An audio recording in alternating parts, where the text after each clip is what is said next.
Bonjour à toutes et à tous et bienvenue dans Fil de Science, le podcast Futura où nous retraçons l'actualité de la semaine. 2100 semble être une année récurrente lorsque l'on parle du réchauffement climatique d'origine humaine. Prise comme date seuil pour évaluer les conditions climatiques à venir ou pour se fixer un horizon auquel l'humanité aura dû prendre ses dispositions pour éviter la catastrophe, on la retrouve régulièrement dans les rapports du GIEC ou des Nations Unies. Pourtant, aujourd'hui, 2100 n'est plus très loin. C'est pourquoi les scientifiques appellent les décideurs politiques à intégrer dans leur plan d'action les projections qui regardent au-delà de la fin du siècle. Une équipe de chercheurs canadiens et britanniques a récemment proposé une modélisation se déroulant jusqu'en 2500 avec plusieurs scénarios plus ou moins optimistes. Première mauvaise nouvelle, quelle que soit la voie que nous prenons, nous ressentirons encore les effets du changement climatique bien au-delà de 2100. Seconde mauvaise nouvelle, la Terre pourrait bien être devenue inhabitable d'ici 2500 sans une action drastique pour ralentir le phénomène.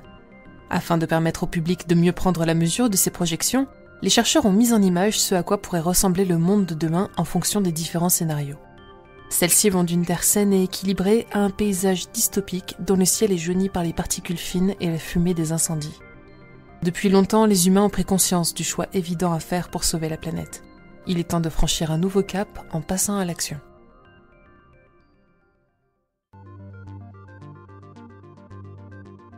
Des inondations d'une force inouïe auraient sculpté le visage de Mars. À la voir aujourd'hui, il est difficile d'imaginer que de l'eau ait un jour coulé à la surface de la planète rouge. Mais les analyses topographiques menées par les astronomes de l'Université du Texas sont formelles.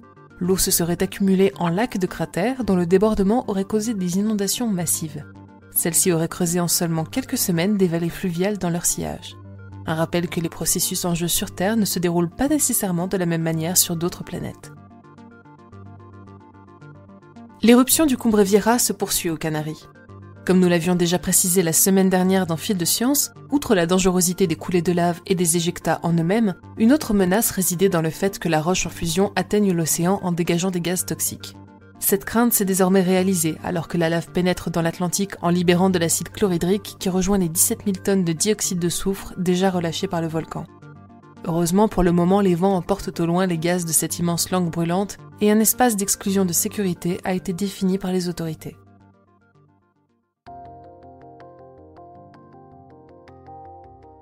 La vie éternelle restera probablement à jamais un rêve inatteignable.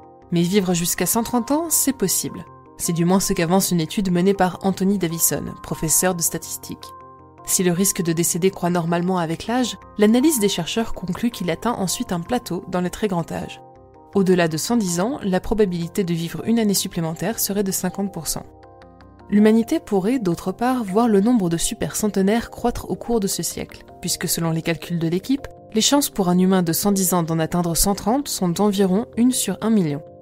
Notons tout de même qu'entre les variations de conditions de vie et l'impact grandissant du changement climatique, ces résultats symbolisent plutôt un joli exercice théorique qu'un constat à prendre au pied de la lettre.